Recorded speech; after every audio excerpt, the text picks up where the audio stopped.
જ્યોતિર્જનાર્દન દીપો હરતો મે પાપમ દીપ જ્યોતિ નમસ્તુતે। આ શાળાના ભૂતપૂર્વ વિદ્યાર્થી માનનીય વણજારા સાહેબે ખરેખર ઉમદા કાર્ય કર્યું છે, એટલે તાળીઓના ગણગણી જે છે એ જ્યારે વક્તવ્ય આપશે ત્યારે ખબર પડશે કે એક વિદ્વતા એમને મેળવી છે। એક ઉદ્ઘાટક તરીકે આ શાળાના પૂર્વ વિદ્યાર્થી કદાચ વણજારા સાહેબનું સપનું પણ હોઈ શકે કે એકવાર એક ઉદ્ઘાટક તરીકે આ શાળામાં હું આવીશ, અને કદાચ આજે સપનું પૂર્ણ થાય છે। એટલે જોરદાર તાળીઓના ગડગડાટ સાથે માનનીય વણજારા સાહેબને હું આવકારું છું।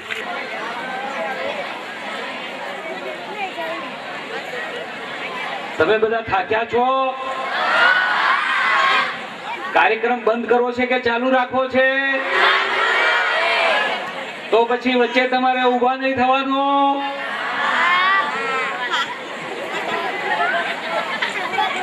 આજે આપણો કાર્યક્રમ જે ઇલોલ થયો છે, આ કાર્યક્રમના પ્રમુખ સાહેબ કોણ છે તમને ખબર છે? આ બાજુ તમારા આચાર્યો બેઠા છે, આ બાજુ તમારા શિક્ષકો બેઠા છે, આ બાજુ આપણા ગામના આગેવાનો ને જિલ્લાના આગેવાનો ને અધિકારીઓ બેઠા છે, એની વચ્ચે રાવલ સાહેબ બેઠા છે। આપણી ગુજરાતની 30,000 પ્રાથમિક શાળાના એ વડા છે આખા ગુજરાતના। તમારા આચાર્ય ન મળી શકે એને, તમારા આચાર્ય મળવું હોય તો સમય લેવો પડે। આજે તમને મળવા આવ્યા છે, તમને એમનો તાલીઓથી આપણે વધાવીએ।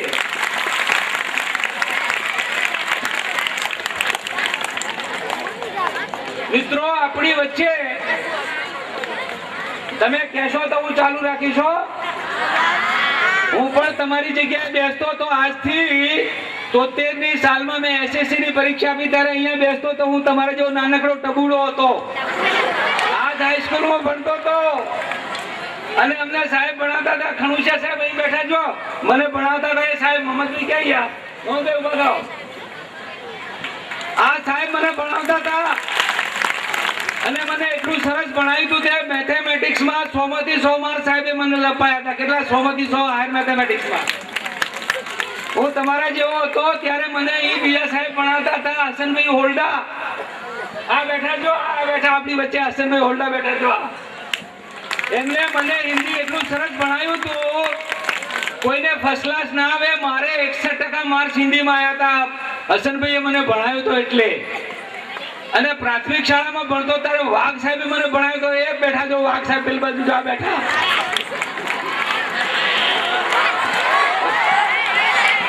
તો મિત્રો હવે બેસો હવે બેસો। મિત્રો આજે આપણી વચ્ચે વસાવા સાહેબ છે ઇલોલના આંગણે।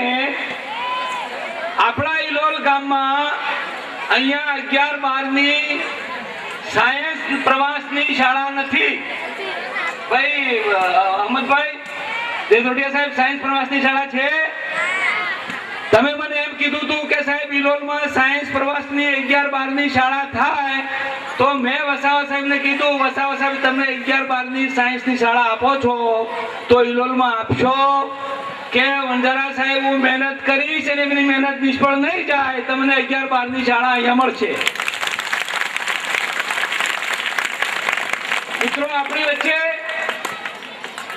તમારા આ બધા શિક્ષકો, આપણા નજીભાઈ બેઠા છે જે ખરેખર મંડળના પ્રમુખ છે, આપણા કાનાણી સાહેબ છે જે તમારી તમામ હાઈસ્કૂલો જે છે આખા સાબરકાંઠા જિલ્લાની એના સાહેબ છે, આપણી વચ્ચે પારકી સાહેબ બેઠા છે, આપણી વચ્ચે તમારા જે ખરેખર ખૂબ જુજારુ, હિંમતવાળા અને સક્રિય એવા દેસોટિયા સાહેબ પણ બેઠા છે, આપણી વચ્ચે સુભાષભાઈ પટેલ આયા છે, અને આ ખરેખર આખા જે સંઘના જે પ્રમુખ છે, આપણી વચ્ચે મહેન્દ્રભાઈ આવેલા છે, અને આપણી વચ્ચે એનડી પટેલ પણ છે। કોણ કોણ નથી આપણી વચ્ચે? મિત્રો આ બધાની વચ્ચે આપણી વચ્ચે અમારા જિલ્લા સમાજ કલ્યાણ ખાતાના ડેપ્યુટી ડાયરેક્ટર ઝાલા સાહેબ પણ આપણી સાથે બેઠા છે, આપણા ઇલોલ કનાઈના વલીભાઈ પટેલ પણ બેઠા છે। કોના નામ લઉં ને કોના ન લઉં? આજે અહીંયા હું જોઉં છું તો ત્યારે મને વિજ્ઞાન મેળો નથી લાગતો, જાણે પેલો કુંભનો મેળો હોય ને જે ખરેખર ગંગા નદીના કિનારે પ્રયાગ થાય છે, કુંભ મેળો, એવો કુંભ મેળો લાગે છે।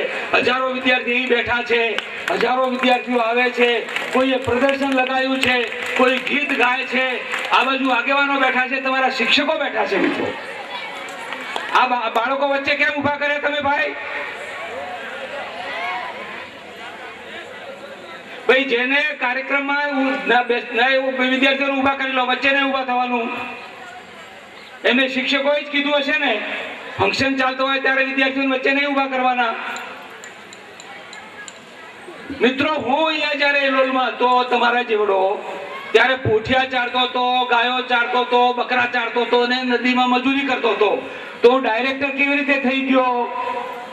કારણ કે આપણી આ હાઈસ્કૂલ વખતે એલ જોશી નામના ખૂબ જબરજસ્ત પ્રિન્સિપાલ હતા. એમને ખૂબ સારું ભણાવ્યું હતું. એ વખતે વાસુદેવ રાવલ સાહેબ હતા, એમને પણ ખરેખર એમને ખૂબ સારું ભણાવ્યું હતું. એ વખતે ભોણિયા સાહેબ હતા, એમને મિત્રો અમને ખૂબ ભણાયા હતા. એ વખતે હરસનભાઈ હોલ્ડા હતા, એ વખતે મોહનભાઈ ખણુસિયા હતા, એ વખતે જયેન્દ્રભાઈ સુથાર હતા. અને હમણાં આપણા આચાર્ય કીધું કે 1956 ની અંદર આ સ્કૂલ શરૂ થઈ હતી. એ વખતે મારો જન્મ થયો હતો. મારો જન્મ 1956 માં થયો, આ સ્કૂલનો જન્મ પણ 1956 માં થયો. અને આજે 54 વર્ષ પછી એ જ હાઈસ્કૂલની અંદર મારે આ દીપ પ્રગટીને જે ઉદ્ઘાટન કરવું છે, એને હું ઈશ્વરની મોટી કૃપા સમજું છું. મારા શિક્ષકો, મારા આચાર્યો અને આ સ્કૂલનું જે મંડળ તરીકે જેને સંચાલન કર્યું છે, એમની કૃપા સમજું છું. અને આવો પ્રસંગ બહુ ઓછા માણસોના જીવનમાં બનતો હોય છે. એટલે આજની તારીખે હું મારી જાતને ધન્ય સમજું છું. મિત્રો, આજે આપણે 2 કાર્યક્રમ કરવાના છે. એક તો મેળો, વિજ્ઞાન મેળો, અને રાત્રે આપણે શું કરવાનું છે? સાંસ્કૃતિક કાર્યક્રમ કરવાનો છે. એમાં હું તમારી સાથે નૃત્ય કરવાનો છું, તમારી સાથે જોડિયા પાવા વગાડવાનો છું, હું તમારી સાથે પાઘડી પહેરીને જોડિયા પાવા વગાડવાનો છું, એક પાત્રી અભિનય કરવાનો છું તમારી સાથે.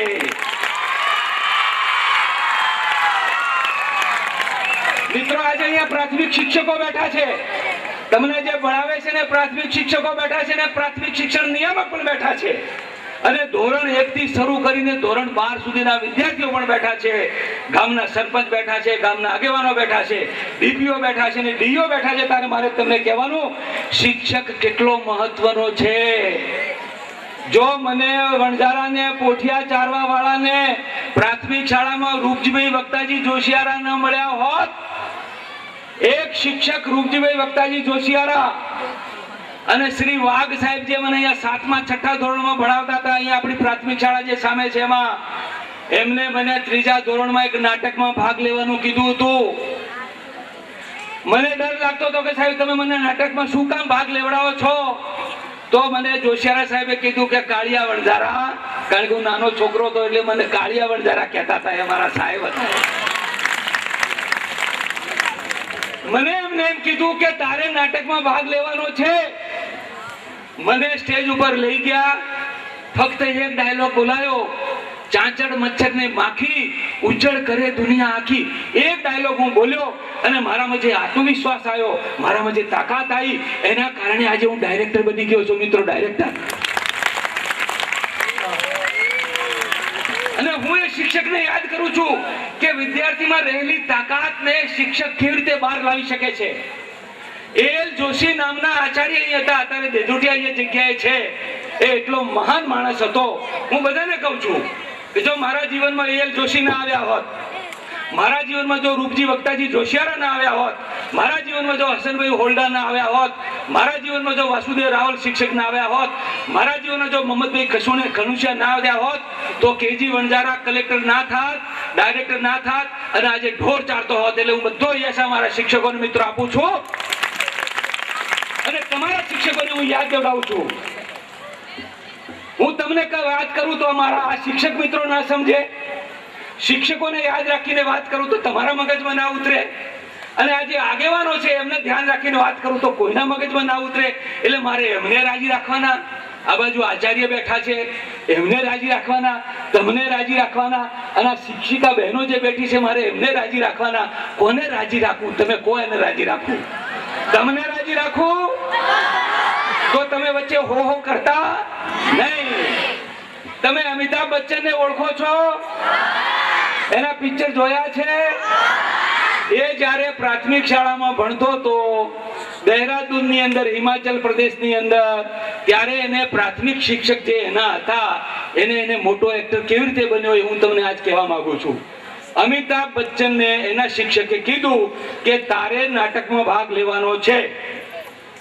અમિતાભ બચ્ચન 7 ફૂટની ઊંચાઈ વાળો માણસ, નાનો છોકરો હતો પણ ઊંચો હતો, ગભરાઈ ગયો કે સાહેબ મને તો પરસેવો થઈ જશે, હું ડાયલોગ નહીં બોલી શકું, મારા ટાંટિયા ધ્રુજશે, મને તમે સ્ટેજ ઉપર ના લઈ જતા. એના શિક્ષક જે મને જેમ રૂપજબી વક્તાજી જોશિયારે જેમ સ્ટેજ ઉપર લઈ ગયા હતા, એના શિક્ષકે કીધું તને કશું ના આવડે તો તારા બાપા જે હરિવંશરાય બચ્ચન છે ને એની મધુશાલાની 2 પંક્તિઓ બોલ, પણ સ્ટેજ ઉપર આય અને કંઈક કામ કરી બતાય. તો અમિતાભ બચ્ચનને એના શિક્ષકે સ્ટેજ ઉપર બોલાવી અને ફક્ત મધુશાલાની કવિતા બોલાવી. એમાંથી એનામાં જે તાકાત આવી, જે આત્મવિશ્વાસ આવ્યો, એનામાં જે સ્પિરિટ આવ્યો, એના કારણે અમિતાભ બચ્ચન શું બન્યો? મિલેનિયમનો મહાનાયક. 100 વર્ષની અંદર કોઈ મોટો એક્ટર આખા વિશ્વ ન થાય એવો મોટો એક્ટર કોણ બની ગયો? અમિતાભ બચ્ચન. જો એના શિક્ષકે એને 1 પંક્તિ ના બોલાવી હોત તો એ આટલો મોટો એક્ટર કદી બનત નહીં. એટલે એ શિક્ષકને પણ હું મિત્રો ધન્યવાદ આપું છું અને આ શિક્ષકોને કહેવા માંગુ છું કે આ જે વિદ્યાર્થીઓ છે આ ખરેખર ધનના ઢગલા ઉપર બેઠા છે. આપણે કહીએ છીએ કે યથા પિંડે તથા બ્રહ્માંડે. આખા બ્રહ્માંડમાં જે આખી જે ખરેખર જે તારા, ગ્રહ, સૌર્યમંડળ છે એ તમારા શરીરમાં છે. એને કબીર સાહેબ એક દુહામાં કહે છે, એ હું તમને કબીર સાહેબ એને કેવી રીતે કહે છે કે તમારા શરીરમાં, તમારા ખોળિયામાં, તમારા ઘટમાં શું શું ભરેલું પડ્યું છે. કબીર સાહેબ એમ કહે છે, ઇસ ઘટ અંદર બાગ બગીચે इसी में सृजन हारा, इस घट अंदर 7 समंदर इसी में नवलक तारा, इस घट अंदर हीरा मोती इसी में परखण हारा, इस घट अंदर अनहद गरजे इसी में उड़द फुहारा, कहे कबीर सुनो वही साधो इसी में सोई हमारा. કે આ ઘટની અંદર, આ ખોડિયાની અંદર આટલી તાકાત પડેલી છે, એને બહાર લાવવા માટે શું કરવું પડે? તમે કેરીનો ગોટલો જોયો છે વિદ્યાર્થીઓ? અચ્છા, એ ગોટલામાં આખો નાખો આંબો ખરો? આંબો શામાંથી નીકળે? ગોટલામાંથી. તો ગોટલામાં આખો નાખો આંબો ખરો કે નહીં? તો તમારા શરીરમાં પણ જેમ ગોટલામાં આખો નાખો આંબો રહેલો છે, એમ તમારા શરીરની અંદર આખું બ્રહ્માંડ રહેલું છે, એમ વિજ્ઞાન કહે છે અને આપણા ધર્મશાસ્ત્રો પણ કહે છે. પણ આ ગોટલાને તમે જો ફ્રીજમાં મૂકી દો તો એમાંથી આંબો નીકળે? ના નીકળે. અને રસ્તે રજડતો ગોટલો નાખી દો તો શું થાય? કેરી ખાઈ જાય, બકરી ખાઈ જાય, પાડી ખાઈ જાય, ભેંસ ખાઈ જાય. પણ આ ગોટલાને સારી જગ્યાએ જમીનમાં દાટીએ, એના ઉપર પાણી રેડીએ, એના પર ખાતર નાખીએ તો શું થાય એમાંથી? એટલે તમે બધા ગોટલા છો, તમે બધા ગોટલા છો મિત્રો. અને આ બધા તમારા જે શિક્ષકો છે એ જો આ ગોટલામાંથી આંબો કાઢે તો કાઢી શકે એમ છે, પરંતુ એ મિત્રો એમને નક્કી કરવાનું છે કે આ ગોટલામાંથી આંબો કાઢવો કે કેમ ના કાઢવો. તો મારે તમારી સાથે સાથે આ શિક્ષક મિત્રોને પણ મારે કહેવું છે કે આ ઘટંદર બાગ બગીચે છે, કબીર સાહેબે જે કીધું છે, યથા પિંડે તથા બ્રહ્માંડે જે કીધું છે, આપણે અત્યારે કોમ્પ્યુટર જોઈએ છીએ. એક ફ્લોપીની અંદર જો આપણે વિન્ડો ખોલીએ તેમાંથી ઐશ્વર્યા રાય નીકળે, એમાંથી શાહરૂખ ખાન નાચતો આવે, એમાંથી આમિર નીકળે, એમાંથી રિતિક રોશન નીકળે.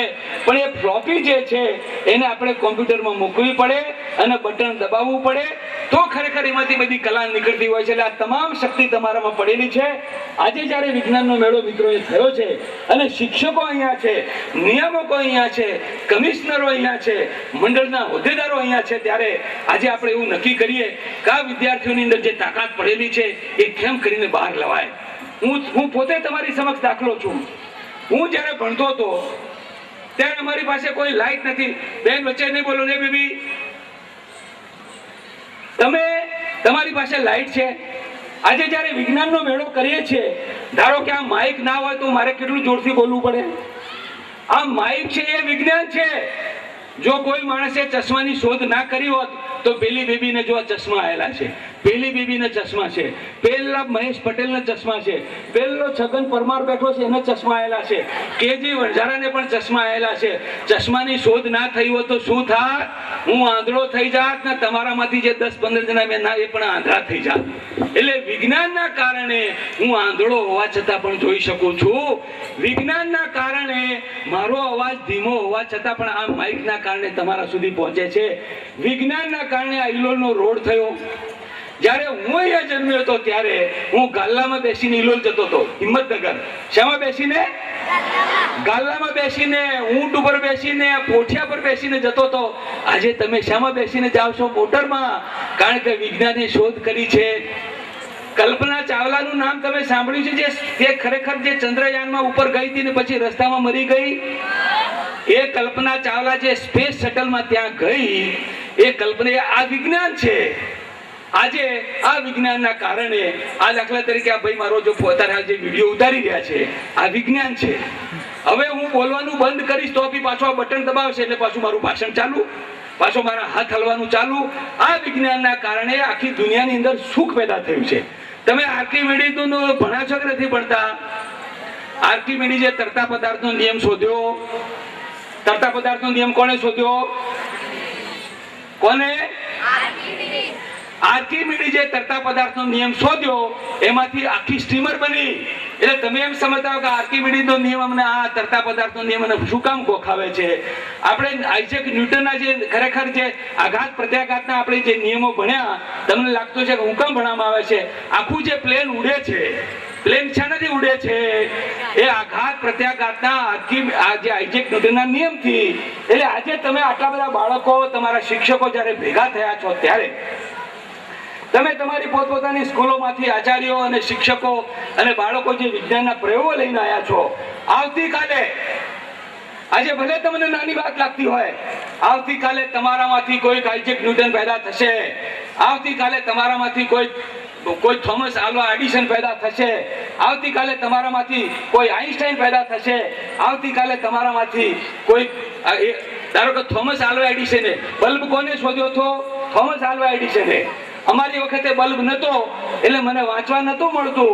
આજે બલ્બ તમને મળ્યો છે એટલે તમે વાંચી શકો છો. વિજ્ઞાનના કારણે મિત્રો સુખ આવે છે. એટલે વિજ્ઞાનની હંમેશા શોધ કરવી જોઈએ. અને જેની પાસે વિજ્ઞાન અને ટેકનોલોજી ચડિયાતી હોય એ દેશ ઉપર અને આખા વિશ્વમાં રાજ કરે છે. એટલે જે વિજ્ઞાનમાં પછાત રહેશે એ બધી જગ્યાએ પછાત રહેશે અને બીજી દુનિયા એને ગુલામ બનાવશે.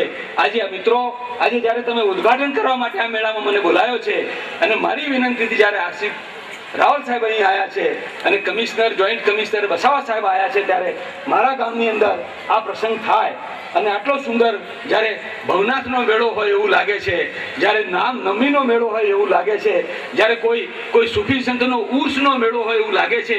આ જોઈ અને ખરેખર મને આનંદ થાય છે અને ગર્વ થાય છે. અને આ કાર્યક્રમની અંદર ખરેખર મિત્રો, વિજ્ઞાન એ પશ્ચિમમાંથી નતું આવ્યું. આઇઝેક ન્યૂટન જેવા વિજ્ઞાનીઓ આપણા દેશમાં પણ થયા હતા. કણાદ નામના ઋષિ થઈ ગયા આપણા દેશની અંદર, જેને આપણે એટમની થિયરી કહીએ છીએ. એ એટમની થિયરી તો કણાદ ઋષિએ મિત્રો પહેલા મોલેક્યુલ જે થિયરી છે એમને શોધી હતી. આપણે જેને આર્યભટ્ટ કહીએ છીએ, આપણે કહીએ છીએ કે આ કોપરનિકસે કીધું હતું કે સૂર્ય પૃથ્વીની આસપાસ ને ફરે છે અને પૃથ્વી સૂર્યની આસપાસ ફરે છે. ખરેખર કોપરનિકસે કીધું, ગેલેલિયોએ કીધું. એ પહેલા 5000 વર્ષ પહેલા આર્યભટ્ટ નામના આપણા વૈજ્ઞાનિકે આ વાત કરી હતી મિત્રો. એટલે આપણા દેશમાં વૈજ્ઞાનિકો નથી થયા એવું નથી. આપણા દેશમાં એવા મોટા મોટા વૈજ્ઞાનિકો થયા છે કે આપણે એના માટે ગૌરવ લેવું જોઈએ.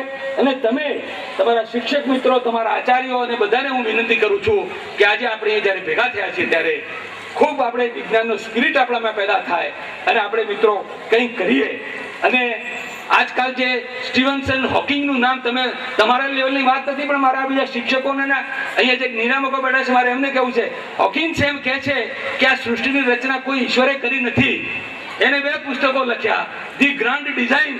આ આખું જે બ્રહ્માંડ છે એને ગ્રાન્ડ ડિઝાઇન કહે છે કે આખી ભવ્ય આયોજન છે એમ, પણ કે ઈશ્વરે નથી કર્યું. પછી લખ્યું કે brief history of the time.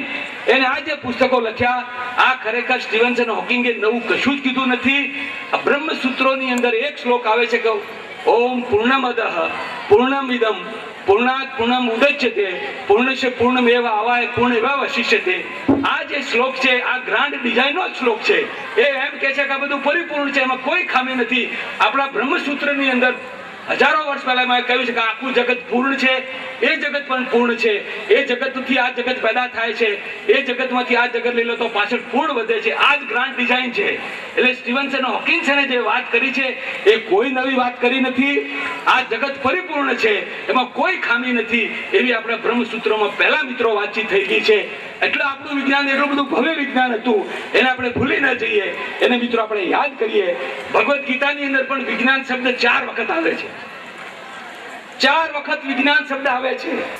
જ્ઞાન વિજ્ઞાન તૃપ્તાત્મા કુટસ્થ વિજિતેન્દ્રિય હૈ.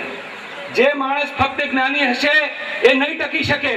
માણસે જ્ઞાની પણ બનવું પડશે અને વિજ્ઞાની પણ બનવું પડશે. એકલો વિજ્ઞાની પણ નહીં ટકી શકે, કારણ કે એકલો વિજ્ઞાની હશે તો એ નાશ કરશે. જેમ આપણે હિરોશીમા ઉપર જ્યારે નાગાસાકી ઉપર જ્યારે 1945 ની અંદર જ્યારે અણુબોમ્બ ફેંક્યા, જે માણસોએ બોમ્બ ફેંક્યા હતા એ ખરેખર વિજ્ઞાનીઓ હતા, એ જ્ઞાનીઓ નતા, એ સૂફીઓ નતા, એ સંતો નતા. એટલે આપણા શાસ્ત્રોમાં કીધું છે કે આપણે જ્ઞાની પણ થવાનું ને વિજ્ઞાની બી થવાનું. વિજ્ઞાન ઉપર જો કંટ્રોલ રાખવો હશે તો એના પર ધર્મથી કંટ્રોલ રખાશે, અને એકલો ધર્મ પણ નહીં ચાલે. આપણે એકલી કુરાન વાંચતા હશું, એકલી ગીતા વાંચતા હશું તો બહારના લોકો અણુબોમ્બ ફેંકીને આપણી ગીતા અને આપણી કુરાનનો પણ સત્યાનાશ કરી નાખશે. એટલે વિજ્ઞાની પણ બનવાનું છે અને જ્ઞાની પણ બનવાનું છે. આપણા દેશમાં બધું હતું એને પુનર્જીવિત કરવાનું છે, અને બીજા રાજ્યોમાંથી, બીજા દેશોમાંથી જે સારું છે એને મેળવવાનું છે. મિત્રો, ફરી કોઈ વખતે વિજ્ઞાનની આપણે વાતો કરીશું અને ફરી કોઈ વખતે મળીશું. આપ સૌએ મને, હું આ તમારામાંથી મારી જાતને ક્યાંક શોધું છે કે હું તો ક્યાંક સામે બેઠો નથી, કારણ કે હું આવી જગ્યાએ બેસતો હતો, કબડ્ડી રમતો હતો, ખોખો રમતો હતો, પીટી કરતો હતો. મને તમારામાં મારી જાતના દર્શન થાય છે. અને શિક્ષક મિત્રોને મારે કહેવું છે, આચાર્યોને કહેવું છું કે હું ગાંધીનગર છું. સાબરકાંઠા જિલ્લાની કોઈ પણ સ્કૂલ, કોઈ પણ આચાર્ય, કોઈ પણ પ્રાથમિક શાળાને મજબૂત કરવા માટે, વિદ્યાર્થીને મજબૂત કરવા માટે, કોઈને શિષ્યવૃત્તિ ના મળતી હોય, કોઈને ભણવા માટે લોન જોઈતી હોય તો વિદેશમાં ભણવા માટે અમે 10 લાખ રૂપિયા આપીએ છીએ. પાયલોટ બનવા માટે અમારું ખાતું 15 લાખ રૂપિયા આવે છે. અમારા જિલ્લા નાયબ નિયામક ઝાલા સાહેબ અહીંયા છે. ઝાલા સાહેબ આવો તમે અહીંયા. તમને શિષ્યવૃત્તિ અમે આપીએ છીએ, તમને ભણવા માટે લોન આપીએ છીએ, વિદેશ જવા માટે 10 લાખ રૂપિયા આપીએ છીએ. તમે મોટા વિજ્ઞાની બનો અને તમારામાંથી કોઈ કલેક્ટર બને, તમારામાંથી કોઈ આઈજી બને, તમારામાંથી કોઈ મોટો ઓફિસર, કોઈ મિનિસ્ટર બને, કોઈ આચાર્ય બને, એવી મારી શુભેચ્છાઓ છે. અને શિક્ષકોને અને આચાર્યો, તમે મારા પણ શિક્ષકો છો. ચાણક્યે બહુ મજાની વાત કરી છે કે શિક્ષક કોઈ છોટી ચીજ નહીં હોતી, શિક્ષક की गोद में सृजन और प्रलय पलपता है. શિક્ષકના ખોળામાં સૃજન અને બંને બેઠેલી વસ્તુ છે. શિક્ષકે પોતાની જાતને ખરેખર નાના માનવાની જરૂર નથી. ભગવદ્ ગીતામાં પણ કહ્યું છે કે જ્ઞાન મહત્વની વસ્તુ છે. નહીં જ્ઞાનેન સદસમ પવિત્રમ હિ વિદ્યતે. આ જગતની અંદર જ્ઞાનથી પવિત્ર કોઈ વસ્તુ નથી. તમારી પાસે બંગલા હોય તો ભલે હોય, તમારી પાસે 100 વીઘા જમીન હોય તો ભલે હોય, પણ જેને આપણે અલ ઇલ્મ કહીએ છીએ, અલ ઇલ્મથી કોઈ મોટી વસ્તુ નથી, જ્ઞાનથી કોઈ મોટી વસ્તુ નથી. આ એવા કૃષ્ણના શબ્દો છે અને ગીતાના શબ્દો છે. એટલે જ્ઞાનની ઉપાસના કરવી, એને વિદ્યાર્થીઓને જ્ઞાન આપવું, એનાથી મોટો કોઈ યજ્ઞ નથી, એવું ભગવાન કૃષ્ણએ ગીતાની અંદર કીધું છે. 4થા અધ્યાયના 33મા શ્લોકની અંદર ભગવાને કીધું છે કે શ્રેયાન દ્રવમય યજ્ઞાત જ્ઞાન યજ્ઞ પરંતપા. હે અર્જુન, અશ્વમેય યજ્ઞ કરો, સહસ્ત્રકુંડી યજ્ઞ કરો, હજારો માણસોને તમે જમવાનું આપો, હજારો માણસોને વસ્ત્રદાન કરો, એ પણ યજ્ઞ છે.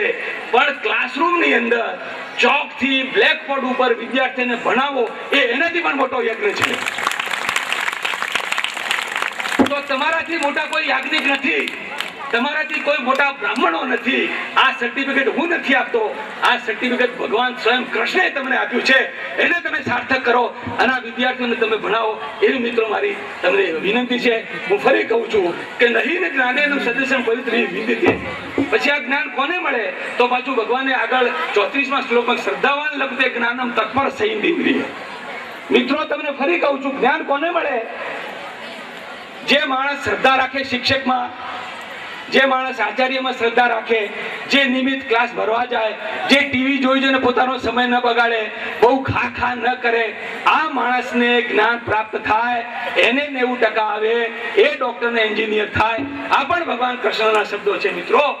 તો આજે શિક્ષક મિત્રોને હું કહું છું કે ભગવાને તમને પ્રમાણપત્ર આપ્યું છે કે તમે શ્રેષ્ઠ યજ્ઞ કરતા છો. શ્રેયાન દ્રવ્ય તજ્ઞાત જ્ઞાન યજ્ઞ પરંતપ. 4થા અધ્યાયનો 33મો શ્લોક છે મિત્રો. તો આ શબ્દો સાથે જ્યારે તમે આ ખરેખર યજ્ઞ કરી રહ્યા છો તો આપ સૌને હું વંદન કરું છું. અને તમે જેમ ગોટલામાંથી આંબો થાય છે, એક પિંડમાંથી જેમ આખું બ્રહ્માંડ પેદા થાય છે, એ રીતે આ બાળકોને જ્ઞાની અને વિજ્ઞાની બનાવો. અને એક એકમાંથી કોઈ ન્યૂટન બનાવો, કોઈને કણાદ બનાવો, કોઈને આર્યભટ્ટ બનાવો, કોઈને વરાહ મિહિર બનાવો, એવી મારી પ્રાર્થના સાથે મારી વાણીને વિરામ આપું છું. મને ગામજનોએ બોલાવ્યો, મારા માન અને હારતોરા અને મારા ઓરાવણા લીધા. હું આ ગામને ઉપયોગી થઈશ તેને મારું ધન્યવાદ સમજીશ. ફરી કહું છું કે રાતના કાર્યક્રમની અંદર અમારા ઓર્કેસ્ટ્રા સાથે જે વનરાજ વંજારા છે, મોહમ્મદ રફીકનો આખો ઓર્કેસ્ટ્રા ચલાવે છે, હું પણ જોડી